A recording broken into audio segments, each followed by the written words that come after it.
Collecting it would be extremely dangerous. Even so, they gathered everyone and went to the cave. As they walked with torches, they saw a huge amount of the super poop in front of them. The group excitedly moved forward to look at it when suddenly, Victor stepped on something. He looked down and realized it was a fresh pile of it right under his foot. He shined his flashlight up and saw giant alien bats hanging overhead. They gathered to discuss what to do. The good news was that there was enough biofuel to fuel all their spaceships. The bad news was they needed to break it down and carry it out of the cave without making any noise. Carefully, they went into the cave to collect it. At one point, someone accidentally dropped a crowbar, but luckily, the quiet sound didn't wake up the creatures. They continued collecting without any more problems. On another note, Penny was asking Will about the radio he always carried. Just then, the radio unexpectedly made a crackling sound. They quickly turned it off after realizing it might be a message from their father, but the noise had already woken up the alien bats. In a panic, they hurried out of the cave. In the chaos, the scientist was caught by a bat. Realizing her boyfriend was still inside, Penny rushed back just in time to help him dodge an attack. As they tried to escape, a bat blocked their path. In the next second,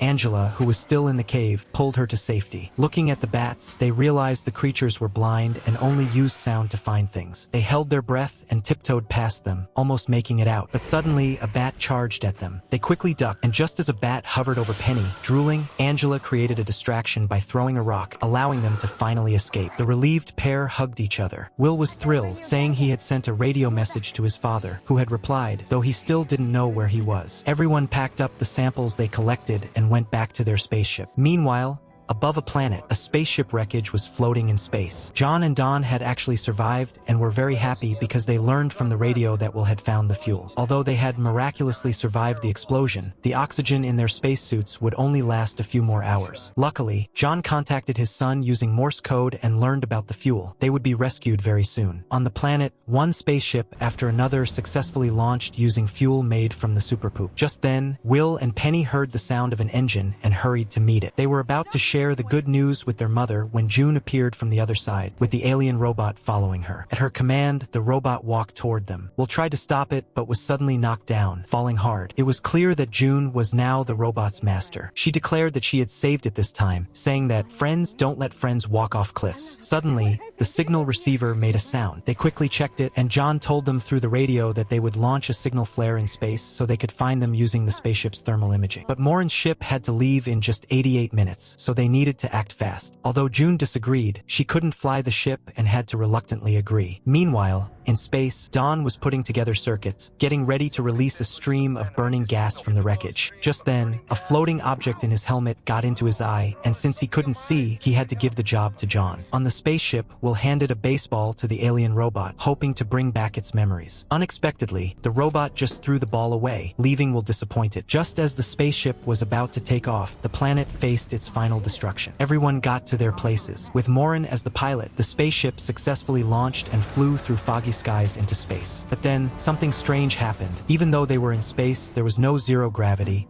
and things didn't float. Will asked his mother if they had reached orbit, and she said they had. It turned out that before they left, the robot had taken an engine from the alien spaceship and hidden it under their vehicle. At that moment, besides their ship, all the other ships had successfully boarded the mothership. Captain Victor contacted them to say thank you. But because of the black hole, the area had become extremely dangerous, and the mothership had to leave in an hour. Hearing this, they prepared to first rescue John and Dawn.